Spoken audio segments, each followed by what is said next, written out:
All right, guys, so here we are with lesson 3, part 3 of our pneumatic series.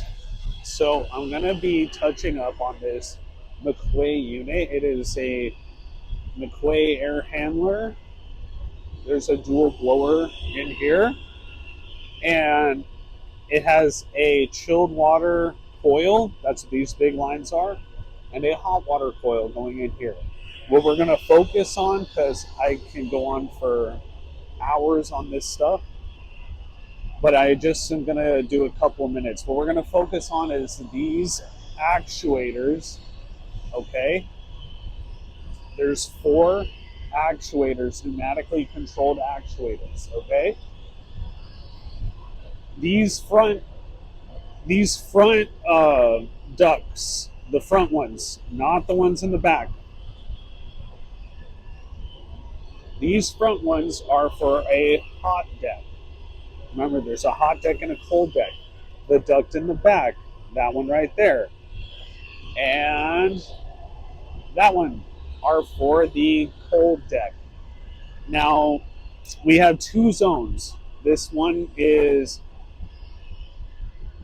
I believe, zone 1, hot deck, cold deck. And these 2 are zone 2, and you can see they go up and into the suite. Those are, you know, cold deck, hot deck. All right? And so how they're controlled is over here. This is our static controller. These are magnehelic gauges. They show static pressure in the duct. They run with pneumatic tubing. They run up and out, and uh, there's a pneumatic tube that goes to each duct or each deck. So we have one in our static pressure uh, cold deck 1, static pressure for cold deck 2, and same thing for hot 2 and hot 1. Okay, and they're literally just go into the duct and are connected to a pitot tube, and that air gets pushed all the way back here and tells us what our static pressure is. Okay, so once again, we're going to go real quick through this. I can go into more detail later. These are our old cold deck controllers for our valves, for our cold and our hot water valves, but those are not in use anymore. What's actually in use is these 2 guys. They're called PXPs, and they are what control the chilled water valve and the hot water valve. So there is a pneumatic tube that goes up and over. That little one, that little one is our hot water valve.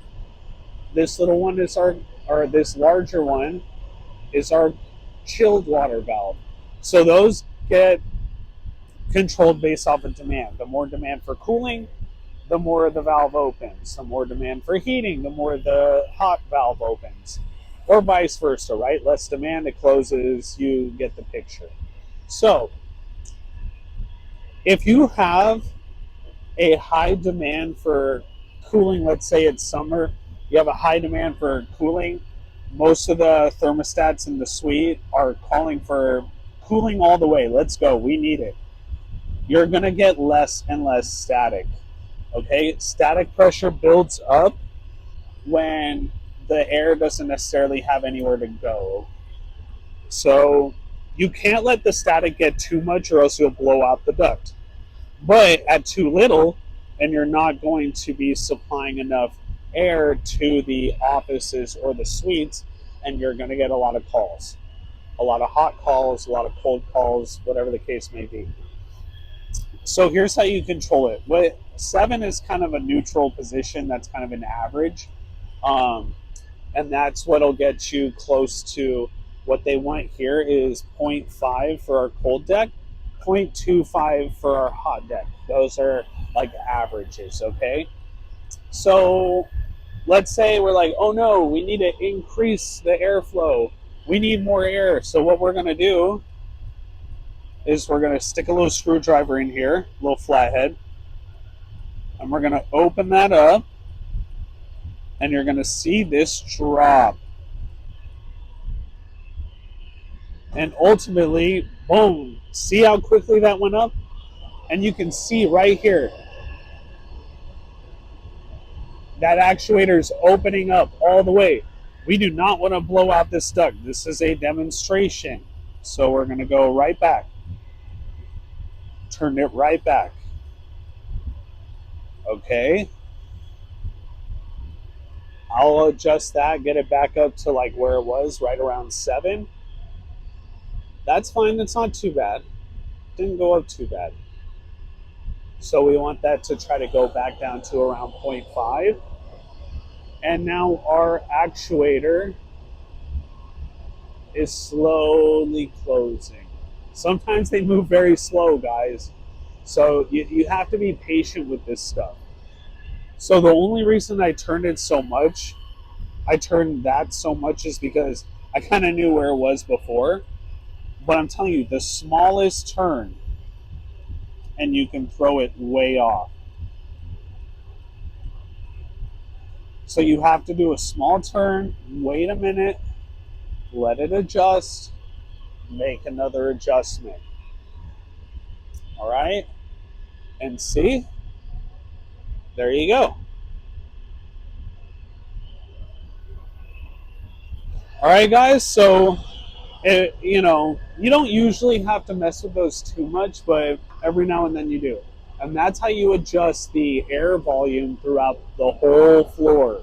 We're not talking about individuals. This is the whole floor.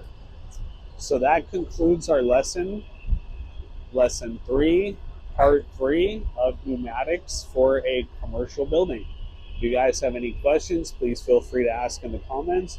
Otherwise, stay tuned and I'll be back again soon with another lesson on another section of pneumatics. If you guys have any recommendations on what you would like me to brush up on, please drop it again. You can DM me, drop it in the comments, and we'll see where this goes. Have a good one.